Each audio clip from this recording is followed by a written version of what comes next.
Hi everyone, welcome back to GK today. I am Siya and very good morning. So कैसे हैं आप सभी।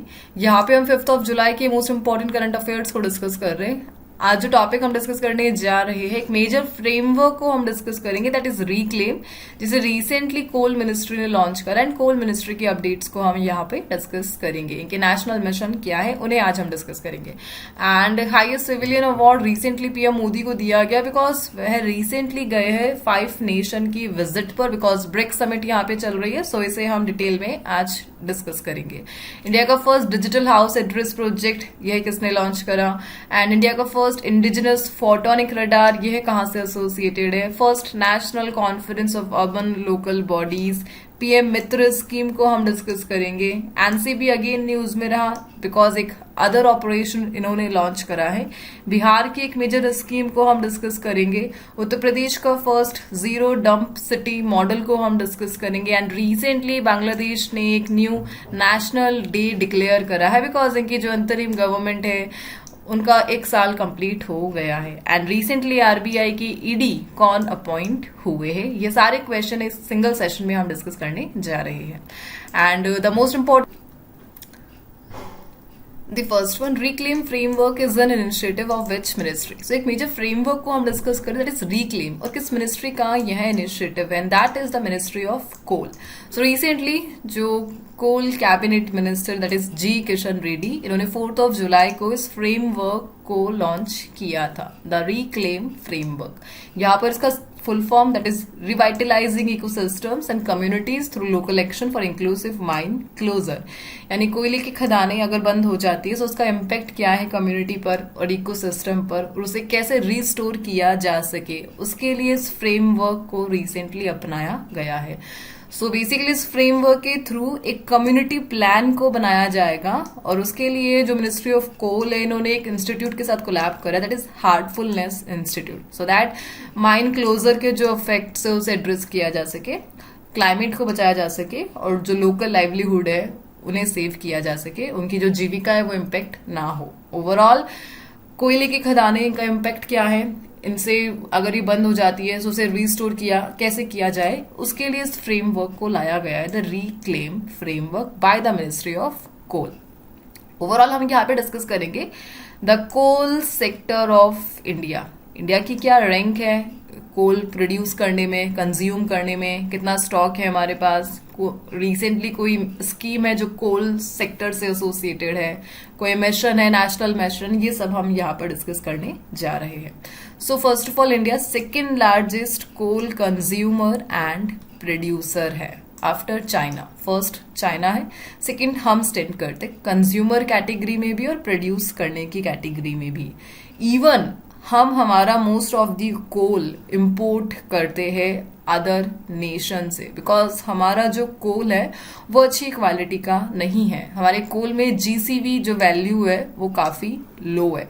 सो एक कोल का जो स्टैंडर्ड है वो उसकी जीसीबी वैल्यू से काउंट किया जाता है। जीसीबी यहाँ पे स्टैंड करता है ग्रॉस कैलोरीफिक वैल्यू के लिए, यानी एनर्जी आउटपुट, एक पर्टिकुलर कोल से कितनी एनर्जी, उसे किस प्रकार फ्यूल की तरह अच्छे से यूज किया जा सकता है, that is a GCB. But हमारा जो कोल है उसमें जीसीबी वैल्यू काफी लो है, और उसके कारण हमारा कोल एज अ फ्यूल अच्छा नहीं है, एंड दैट्स वाई हम काफी डिपेंडेंट है अदर नेशन पर इंपोर्ट करने के लिए। हमारा most of the import Australia, Russia, US से होता है कोल के लिए, इवन साउथ ऑफ अफ्रीका से भी। नाउ हमारे पास जो स्टॉक है रिजर्व्स है कोल के, वो 5th लार्जेस्ट कोल रिजर्व्स है ग्लोबली। एंड इंडिया में the CIL, the coal India limited, ये कोल प्रोड्यूसिंग और इसे मैनेज करता है द कोल प्रोड्यूसिंग कंपनी, जिसे सन 1975 में कोलकाता में बनाया गया था। इनका हेडक्वार्टर ही कोलकाता में लोकेटेड है। एंड जो सदर्न इंडिया है उन्हें रेगुलेट करने के लिए एक other that is SCCL, the Singareni collieries company limited. So SCCL का फुल फॉर्म ध्यान रख लेना। सदर्न इंडिया का जो कोल है उसे यह रेगुलेट करती है। तेलंगाना में इनका हेडक्वार्टर लोकेटेड है। Major supplier for southern India for coal. हमारे जो टॉप कोल प्रोड्यूसिंग स्टेट्स है, वी ऑल नो झारखंड है, उड़ीसा है, छत्तीसगढ़ है एंड वेस्ट बंगाल। सो ये 4 टॉप प्रोड्यूसिंग स्टेट है इंडिया के कोल के लिए। एंड वेस्ट बंगाल का अपने आप यहाँ पर एक इम्पोर्टेंस है, बिकॉज यहाँ पर इंडिया का फर्स्ट जो कोल माइनिंग फील्ड था, दैट इज रानीगंज, वो यहाँ पर लोकेटेड है। So point to be remember, West Bengal में रानीगंज लोकेटेड है, जो इंडिया का पहला कोल माइनिंग साइट है, जिसे ईस्ट इंडिया कंपनी ने इनिशिएट किया था 1774 में। ओवरऑल कुछ स्कीम को हम डिस्कस करेंगे जिसे कोल इंडस्ट्री के लिए चलाया गया है इंडिया के लिए।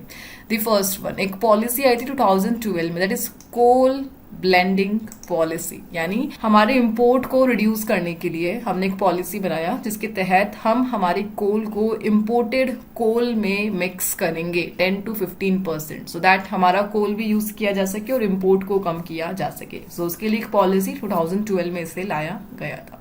नाउ यहाँ पर जीरो कार्बन एमिशन के गोल चल रहे, उसके लिए भी हमारे पास एक स्कीम है, that is coal gasification financial incentive scheme. इसे जैन 2024 में लाया गया था। बजट है इसका 8500 करोड़। इसका टारगेट है कि 2030 तक 100 million ton of coal gasification achieve करना है। यहाँ पर हम एक टर्म डिस्कस कर रहे हैं, कोल गैसिफिकेशन, जिसके लिए इस स्कीम को लाया गया था। यानी जो कोल है उसे एक गैस में कन्वर्ट करना है, and that is the syn gas, steam और ऑक्सीजन को यूज करके, और कार्बन एमिशन इसमें एकदम जीरो रहेगा, और इसे electricity as a fertiliser chemical की तरह यूज किया जा सकता है। एंड दैट्स वाई इंडिया यहाँ पर काफी प्रेशर शो कर रहा है coal gasification financial incentive scheme के लिए, जिसके तहत कोल का गैसिफिकेशन किया जा रहा है और क्लीन एनर्जी को अचीव किया जा रहा है। 2030 तक यहाँ पर टारगेट है, जो कि नेशनल कोल गैसिफिकेशन मिशन के साथ अलाइन करता है। होप ये क्वेश्चन आपको क्लियर है। मूविंग ऑन, यहाँ पर हम मेजर अपडेट्स डिस्कस करेंगे जो कोल सेक्टर से एसोसिएटेड है, previous current affairs. So according to Global Energy Monitor, what is India's global rank in terms of solar power potential from abandoned coal mines? यानी abandoned coal mines को अगर use किया जाए so कितना solar power generate किया जा सकता है, इस पोटेंशियल में इंडिया की रैंक क्या है, and that is the 4th। और इस रिपोर्ट को ग्लोबल एनर्जी मॉनिटर ने पब्लिश किया था। What is the primary objective of C CARES version 2.0 portal, जिसे रिसेंटली कोल मिनिस्ट्री ने लॉन्च करा था, एंड दैट इज जो पीएफ है, पेंशन डिस्ट्रीब्यूशन है, उसे उसकी जो ट्रांसपेरेंसी एफिशिएंसी उसे एनहांस करना कोल सेक्टर एम्प्लॉयज के लिए। एंड कोल गैसिफिकेशन के लिए जो स्कीम आई थी, that is the coal gasification and chemical production incentive scheme, जिसे अभी हमने डिस्कस किया था। इसे कब लॉन्च किया गया था?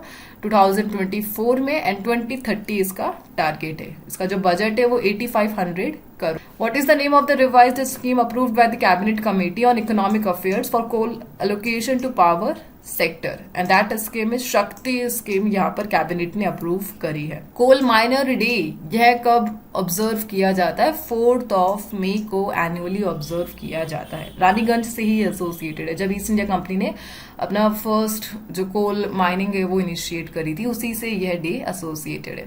विच coal PSU has become the first in India to adopt paste field technology in underground mining, और इसे recently south eastern coal field limited के द्वारा अचीव किया गया, first in India. The next is which ministry has announced the cities coalition for circularity? So other he question है ये, ministry of housing ने इसे इनिशिएट करा था। ओवरऑल हम आगे बढ़ते। The next one, which country recently conferred its highest civilian award officer of the order of the star to PM Narendra Modi? So हाल ही में किस देश ने प्रधानमंत्री नरेंद्र मोदी को अपना सर्वोच्च नागरिक पुरस्कार, that is officer of the order of the star, प्रदान किया है? And that country is Ghana. Basically African country है दी घाना, और इनका highest civilian honour recently PM Narendra Modi को दिया गया। So recently PM Modi 5 nation tour पर निकले हैं, एंड ब्रिक समिट यहाँ पर चल रही है, और उसी के दौरान ये 5 नेशन जो टूर है ये प्लान किया गया। इस प्रकार 5 नेशन टूर में one of the country, and that is the Ghana, जिसकी कैपिटल क्या है? अकरा। मेजर अफ्रीकन कंट्री है और वेस्ट अफ्रीका में एग्जैक्टली ये है लोकेटेड है, और लास्ट 30 ईयर की हिस्ट्री में फर्स्ट टाइम किसी इंडियन पीएम ने यहाँ पर विजिट किया है। ओवरऑल इस क्वेश्चन के साथ हम डिस्कस करेंगे द ब्रिक्स समिट 2025, और यह है 5 नेशन टूर इंडिया के लिए क्यों इंपॉर्टेंट है, और एग्जाम के पॉइंट ऑफ व्यू से कौन से पॉइंट है जिसे हमें यहाँ पे डिस्कस करने हैं। सो कंट्रीज कौन कौन सी है? दी फर्स्ट घाना जिसकी कैपिटल है अक्रा। इसके अलावा नामीबिया सेकंड कंट्री रहेगी जहां पर पीएम मोदी विजिट करेंगे। इसकी कैपिटल क्या है? विंडहॉक। नामीबिया याद है, यहीं से हमारे पास चीता आए थे, 8 चीता, प्रोजेक्ट चीता के तहत। देन अर्जेंटीना 5 कंट्रीज में से एक है जिसकी कैपिटल क्या है? Bonus Aries. देन ब्राजील जहां पर चल रही है दी ब्रिक्स समिट और इसकी कैपिटल है the Brasilia. And the last Trinidad and Tobago जिसकी कैपिटल है port of Spain. Caribbean nation है यह, साउथ अमेरिका से काफी नियर बाय लोकेटेड। इसकी कैपिटल ध्यान रख लेना, पोर्ट ऑफ स्पेन। नाउ हम डिस्कस कर रहे हैं द ब्रिक्स समिट 2025 जिसे ब्राजील होस्ट करेगा। बेसिकली 17th एडिशन ये रहने वाला है। Last 16th addition Russia Kazan में हुआ था और जो 18th एडिशन है नेक्स्ट वो इंडिया होस्ट करेगा 2026 में। एंड इसी के साथ थीम क्या रही ब्रिक्स समिट 17th एडिशन की? And that is inclusive and sustainable global south. ये इस बार थीम रही।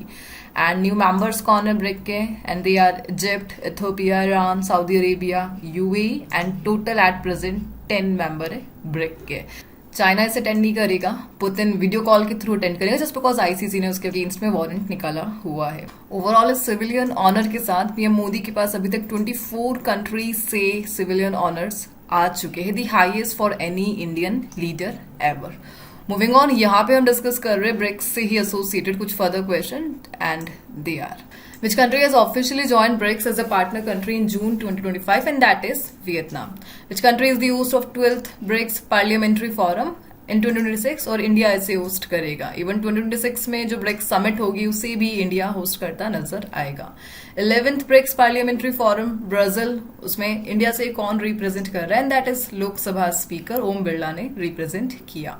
What is the name of the initiative recently launched by BRICS nation to combat land degradation and soil fertility loss? और इसके लिए जो initiative है that is BRIC land restoration partnership. BRICS summit इसे कौन होस्ट कर रहा है? That is Brazil. And which country is the host of BRICS youth council entrepreneurship working group meeting और इसे होस्ट कर रहा है India. Which country has been admitted as a partner country of the BRICS bloc in Jan 2025 and that is Nigeria as a partner country and now जून में Vietnam partner country के तौर पर join हुआ। Moving on the next one. The next is which city has launched India's first digital house address project. So India का first of its kind initiative है the digital house address project और इसे किस city ने recently launch करा and that is Madhya Pradesh का इंदौर शहर। So recently Indore का जो म्यूनिसिपल कॉर्पोरेशन है इन्होंने लॉन्च करा है the first digital house address project। इसके तहत ये कुछ QR कोड को फीचर करेंगे जिसके तहत QR कोड को स्कैन करके हाउसेस का जो जीपीएस है उसे ट्रैक किया जा सकेगा। ओवरऑल सेंट्रल गवर्नमेंट के जो डिजिपिन सिस्टम है उसके साथ ये अलाइन करता है। सो आपको सिंपली ध्यान रखना इंडिया का पहला digital house address project it is by Indore. Madhya Pradesh ने इसे रिसेंटली लॉन्च करा। जीपीएस बेस्ड एक सिस्टम है ये, the digital address of the house. Moving on the next one, the PM Mitra scheme is associated with which industry? So major PM scheme को हम discuss करें that is PM Mitra और किस industry से यह एसोसिएटेड है? सो टेक्सटाइल इंडस्ट्री से यह एसोसिएटेड है। So recently union textile minister that is Giriraj Singh इन्होंने एक मेजर प्रोजेक्ट को अप्रूवल दिया है जिसका कोस्ट है 1894 करोड़ प्लान का and that is for PM Mitra scheme. PM Mitra का फुल फॉर्म यहाँ पर ध्यान रख लेना है that is Pradhan Mantri mega integrated textile region and apparel, that is the full form of PM Mitra. और इसके तहत तमिलनाडु के एक शहर में दैट इज विरुधुनगर यहाँ पर पीएम मित्र पार्क को इनिशिएट किया जा रहा है जो कि इंडिया का पहला टेक्सटाइल पावर हाउस पार्क होगा सो दैट इंडिया का जो टेक्सटाइल इंडस्ट्री है उसे स्ट्रेंथन किया जा सके। यानी इन लोगों के थ्रू एक वैल्यू चेन बनाया जा रहा है, एक ही लोकेशन पर सारा प्रोसेस हैंडल किया जा सके। इस प्रकार एक वैल्यू चेन को बनाया जा रहा है सो दैट लॉजिस्टिक कोस्ट को रिड्यूस किया जा सके and that is the PM Mitra scheme जिसे तमिलनाडु में इनिशिएट किया गया एक पार्क के तहत। Moving on the next one, where was the first national conference of urban local bodies held? So first conference on urban local bodies को हम discuss कर रहे हैं जिसे रिसेंटली किसने चेयर करा, कहाँ पर यह हुई? गुरुग्राम हरियाणा में यह हुई और इसे रिसेंटली लोकसभा स्पीकर ओम बिरला इनके द्वारा चेयर किया गया। इस इवेंट का जो थीम था that is role of urban local bodies in strengthening constitutional democracy and national building, ये इसका थीम रहा था। ओवरऑल विकसित भारत 2047 इन सबके साथ इस इवेंट के जो गोल है वो अलाइन करते हैं, गुड गवर्नेंस, विमेन एम्पावरमेंट को एम्फसाइज करनी। ओवरऑल ओम बिरला इनको ध्यान रख लेना, करंट स्पीकर है ये 17th लोकसभा के। The next one, what is the name of the operation launched by the Narcotic Control Bureau to stop illegal pharmaceutical drug trade? So अवैध दवा व्यापार को रोकने के लिए रिसेंटली एक ऑपरेशन चलाया दैट इज बाय एनसीबी। उस ऑपरेशन का नाम क्या है? That is operation made max. And recently इसके लिए जो अपडेट है वो अमित शाह ने दी एंड दैट्स वाई ये न्यूज में चल रहा है। सो एनसीबी ने इस ऑपरेशन के थ्रू जो इलीगल ड्रग ट्रेड है उसे टारगेट करा और काफी सारे जो ट्रैफिकिंग है, जो मेजर व्यापारी जो इससे एसोसिएटेड उनको डिसमेंटल किया गया, जो बेसिकली मेडिसिन की स्मगलिंग कर रहे थे। सो इसके लिए जो मेजर ऑपरेशन चला था operation MedMax by the narcotic control bureau. Overall NCB को ध्यान रखना, इनका जो हेडक्वार्टर है वो न्यू दिल्ली में लोकेटेड है। मिनिस्ट्री ऑफ होम अफेयर के तहत यह फंक्शन करती है और 1986 में इस बॉडी को बनाया गया था। मूविंग ऑन, यहाँ पर मेजर रिलेटेड ऑपरेशन को हम डिस्कस करेंगे जो लास्ट करंट अफेयर में ही हमने देखे थे। So what is the name of the operation launch by the Indian army and Jammu and Kashmir police against terrorist ahead of Amarnath Yatra 2025 and that is operation Bihali. So Amarnath Yatra के लिए सेकेंड ऑपरेशन है ये, ऑपरेशन शिवा के बाद। ऑर्गेनाइजेशन ऑफ इस्लामिक कोऑपरेशन का headquarter कहाँ पर located है? जेद्दा, सऊदी अरेबिया में लोकेटेड है। ईरान का major operation and that is operation Bashar al Fateh. US का that is operation midnight hammer. Evacuation operation जो इंडिया ने चलाया था operation Sindhu and operation rising lion, operation true promise, we all know that. Moving on, Which city has become Uttar Pradesh first zero dump city? सो उत्तर प्रदेश की first zero dump city recently कौन सी जो city है वो बनी है? And that is the Lucknow. Lucknow को अब कंसिडर किया जाएगा उत्तर प्रदेश का पहला जीरो डंप सिटी, जिसने recently Shivri waste treatment plant को इनोग्रेट करा है और फुल्ली ये ऑपरेशन में आ गया है। इस प्लांट के through some 2100 metric ton of waste को डेली प्रोसेस किया जा रहा है और जो ओल्ड वेस्ट है उसे सम 2/3% से रिड्यूस किया जा रहा है। इसका जो लागत है 96 करोड़ का यह प्रोजेक्ट है और वेस्ट से जो भी सॉइल है, रिफ्यूज, आरडीएफ प्रोडक्ट है, अदर कोर्स मटेरियल है, कंस्ट्रक्शन डेब्री, उन सबको सेपरेट करके वेस्ट को मैनेज किया जा रहा है। Moving on the next one, which state government has launched the CM Guru Shishya Parampara Yojana in July 2025? Six state government का इनिशिएटिव दैट इज CM गुरु शिष्य परंपरा योजना और इसे रिसेंटली इनिशिएट करा है बिहार। सो बिहार की गवर्नमेंट ने इस स्कीम को लॉन्च करा है दैट इज CM गुरु शिष्य परंपरा योजना, जिसके तहत जो ट्रेडिशनल आर्ट्स है उन्हें सपोर्ट किया जाएगा। इसके तहत 15,000 रुपीज फाइनेंशियल एड प्रोवाइड की जाएगी टीचर्स को, म्यूजिशियन को 7,500 का एंड अदर 3,000 मंथली। और ओवरऑल जो फॉक आर्ट है बिहार की उसे एक्सटिंक्ट होने से बचाना है और उसके लिए इस मेजर स्कीम को लाया गया सो दैट कल्चरल हेरिटेज को प्रिजर्व किया जा सके with in Bihar. Moving on the next one, which organization has developed India's first indigenous photonic radar? So India का पहला स्वदेशी photonic radar को हम डिस्कस कर रहे हैं और इसे किसने डेवलप करा है? That is by DRDO, the Defense Research and Development Organization. And recently जो defence and civilian radar technology है उसे एनहांस करके इस इनोवेशन को DRDO ने इंट्रोड्यूस किया है। ओवरऑल लाइट टेक्नोलॉजी को यह यूज कर रहा है स्मॉल ऑब्जेक्ट को बेटर डिटेक्ट करने के लिए। आगे बढ़ते। सो फर्स्ट ऑफ इट्स काइंड के कुछ इनिशिएटिव को हम डिस्कस कर रहे हैं। सो इंडिया का पहला बटरफ्लाई सेंचुरी ये किसी स्टेट ने एस्टेब्लिश करी, तो केरला का इनिशिएटिव है। इंडिया का फर्स्ट एक्सप्रेसवे जो AI पावर्ड ATMS सिस्टम से इक्विप्ड रहेगा and that is Dwarka expressway, who has become the first Indian to complete NASA's air and space programme and that personality is Jahnavi Dangeti. अभी इनका नाम न्यूज में था, हमने डिस्कस किया था, जो नासा के एयर एंड स्पेस प्रोग्राम के लिए सिलेक्ट होने वाली पहली कैंडिडेट एस्ट्रोनॉट है। Which state has become the first in India to implement the mandate BharatNet program under a state-led model, and that state is Gujarat. India का first hydrogen fuel cell buses इसके city में initiate की लेह लद्दाख पे। And India का first ever household income survey, ये है, इसका main objective क्या रहा था कि हाउस होल्ड इनकम को मेजर करना और टेक्नोलॉजी का जो इम्पैक्ट है वेजेस पर उसे एसेस करना, आकलन करना। And where was India's first off grid 5 megawatt green hydrogen pilot plant commission, और इसे रिसेंटली गुजरात में कमीशन किया गया the green hydrogen pilot plant. The next one, which day has been declared as New Bangladesh Day to mark the anniversary of अंतरिम government. सो अंतरिम सरकार की वर्षगांठ के उपलक्ष्य में किस दिन को बांग्लादेश दिवस घोषित किया गया? So national day newly declared in Bangladesh and that date is 8th of August. So Bangladesh ने 8th ऑफ अगस्त को न्यू बांग्लादेश डे डिक्लेयर कर दिया है। लास्ट टाइम 5th ऑफ अगस्त याद है जब अंतरिम गवर्नमेंट इम्प्लीमेंट हुई थी बांग्लादेश में, और शेख हसीना की जो गवर्नमेंट सिस्टम थी वो यहाँ से हट चुकी थी, और स्टूडेंट लेड जो भी अपराइजिंग जो भी डिस्प्यूट है वो 5th ऑफ अगस्त से इनिशिएट हुए थे बांग्लादेश में। So now 5th of August को तो इन लोगों ने डिक्लेयर करा है July uprising day, and 8th of August को द न्यू बांग्लादेश, जिसे recently Nobel laureate Muhammad Yunus ने अनाउंस किया। ओवरऑल बांग्लादेश ने पहले अपनी इंडिपेंडेंस कब गेन करी थी? 1971 में, जिसमें इंडिया ने सपोर्ट किया था। We all know about this. Moving on, यहाँ पे हम नेक्स्ट क्वेश्चन डिस्कस कर रहे हैं जो डेज इन न्यूज से एसोसिएटेड है। अभी रिसेंटली इंडिया ने भी एक न्यू डे को डिक्लेयर किया था, याद है? संविधान हत्या दिवस। कौन सा डेट है? International day against drug abuse and illicit trafficking is observed every year on which day? So 26 जून को ये ऑब्जर्व किया जाता है। संविधान हत्या दिवस ये 25 जून को है। International day of women in diplomacy यह कब होता है? 24 जून को। रिसेंटली एक स्टेट ने लॉन्च करा है कंट्री की first yoga policy on international yoga day, and that state is Uttarakhand.